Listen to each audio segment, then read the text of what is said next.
Hello everyone, welcome back to our channel. ఈరోజు మన వీడియోలో is, am, are plus being plus past participle or V3 గురించి తెలుసుకుందాం.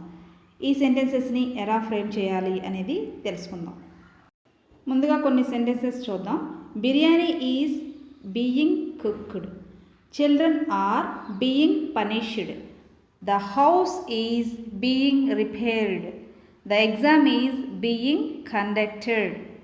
Cricket is being played. Movie is being watched. వీటి యొక్క Telugu meaning చూద్దాం. బిర్యానీ చేయబడుతోంది, పిల్లలు శిక్షించబడుతున్నారు, ఇల్లు మరమ్మతు చేయబడుతోంది, పరీక్ష నిర్వహించబడుతుంది, క్రికెట్ ఆడబడుతుంది, సినిమా చూడబడుతోంది. ఇవన్నీ ఏంటంటే ఇప్పుడు జరుగుతూ ఉన్నాయి అని మనకు అర్థమవుతుంది. మామూలుగా మనం ఇలాంటి సెంటెన్సెస్ చెప్పేటప్పుడు ప్రజెంట్ కంటిన్యూస్ టెన్స్ యూస్ చేస్తాం. అది మనందరికీ తెలిసిందే కదా. దానిని మనం ప్యాసివ్ వాయిస్లోకి మార్చినప్పుడు ఇలా సెంటెన్సెస్ మార్చబడతాయి. దానికి సంబంధించిన ఎగ్జాంపుల్స్ ఇప్పుడు చూద్దాం. ఇక్కడ మీకు నేను చూపిస్తున్న ఎగ్జాంపుల్స్ అన్నీ కూడా ప్రజెంట్ కంటిన్యూస్కి సంబంధించినవి. ఈ ప్రజెంట్ కంటిన్యూస్ టెన్స్ని ఎప్పుడు యూస్ చేస్తామంటే ప్రస్తుతం జరుగుతూ ఉండే పనుల గురించి చెప్పేటప్పుడు యూస్ చేస్తాం. దీనికి సంబంధించిన structure subject plus is, am, are plus present participle, లేకపోతే V4 అనొచ్చు, V1 plus ING form. Is అనే హెల్పింగ్ వెర్బ్ ఎప్పుడు వస్తుందంటే సబ్జెక్ట్లో హీ కానీ, షీ కానీ, ఇట్ కానీ, నేమ్స్ కానీ వచ్చినప్పుడు. అంటే he is, she is, it is, my friend is, Ramu is, ఇలా. యామ్ ఎప్పుడు వస్తుందంటే ఐ వచ్చినప్పుడు, సబ్జెక్ట్లో ఐ వచ్చినప్పుడు ఐ యామ్. ఆర్ ఎప్పుడు వస్తుందంటే దే, వి, యూ ఇలా వచ్చినప్పుడు they are, we are, you are, my parents are, children are ఇలా. తర్వాత V4 అంటే వెర్బ్ 1 బేస్ ఫామ్, వెర్బ్ మొదటి రూపం ప్లస్ ING ఇలా వస్తుంది. షీ ఈజ్ ప్రిపేరింగ్ టీ, ఆమె టీ చేస్తూ ఉంది, టీ తయారు చేస్తుంది.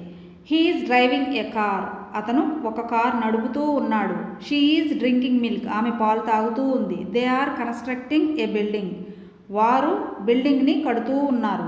She is choosing a dress, ఆమె డ్రెస్ని సెలెక్ట్ చేసుకుంటూ ఉంది. ఇప్పుడు ఈ ప్రజెంట్ కంటిన్యూస్ టెన్స్లో ఉన్న సెంటెన్సెస్ని ప్యాసివ్ వాయిస్లోకి మారుద్దాం. ఈ ప్రజెంట్ కంటిన్యూస్ టెన్స్ యొక్క స్ట్రక్చర్ మీకు చెప్పాను కదా, మళ్ళీ ఒకసారి చూడండి. Subject plus is, am, are plus V4 plus object. ఇది యాక్టివ్ వాయిస్లో ఉంది. దీన్ని మనం ప్యాసివ్ వాయిస్లోకి మార్చాలంటే స్ట్రక్చర్ చూడండి. అక్కడ సబ్జెక్ట్ అనేది ఆబ్జెక్ట్ అయిపోతుంది. Object plus is, am, are plus తర్వాత బీయింగ్ వస్తుంది. బీయింగ్ తర్వాత V3 అంటే పాస్ట్ పార్టిసిపుల్, తర్వాత బై తర్వాత సబ్జెక్ట్ వస్తుంది. సబ్జెక్ట్ అంటే ఇక్కడ యాక్టివ్ వాయిస్లో ఉన్న సబ్జెక్టు ప్యాసివ్ వాయిస్లోకి వచ్చేసరికి ఆబ్జెక్ట్ పొజిషన్లోకి వచ్చేస్తుంది. అక్కడ ఉన్న ఆబ్జెక్టు సబ్జెక్ట్ పొజిషన్లోకి వచ్చేస్తుంది. ఇప్పుడు వీటిని యాక్టివ్ నుంచి ప్యాసివ్లోకి మారుద్దాం.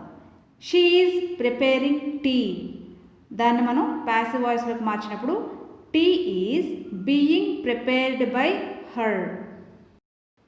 షీ ఈజ్ ప్రిపేరింగ్ టీ, ఆమె టీ తయారు చేస్తూ ఉంది. Tea is being prepared by her, tea ఆమె చేత తయారు చేయబడుతూ ఉంది. మొదట ఇచ్చిన సెంటెన్స్ యాక్టివ్ వాయిస్, తర్వాత ఇచ్చిన సెంటెన్స్ ప్యాసివ్ వాయిస్, అన్నీ కూడా అలాగే ఉన్నాయి. He is driving a car, అతను కార్ నడుపుతూ ఉన్నాడు. A car is being driven by him, ఒక కారు అతని చేత నడపబడుతూ ఉంది. షీ ఈజ్ డ్రింకింగ్ మిల్క్, ఆమె పాలు తాగుతూ ఉంది. Milk is being drunk by her, milk ఆమె చేత తాగబడుతూ ఉంది. They are constructing a building, వారు బిల్డింగ్ని కడుతూ ఉన్నారు. A building is being constructed by them, building వారి చేత కట్టబడుతూ ఉంది. She is choosing a dress, ఆమె డ్రెస్ ఎంచుకుంటూ ఉంది.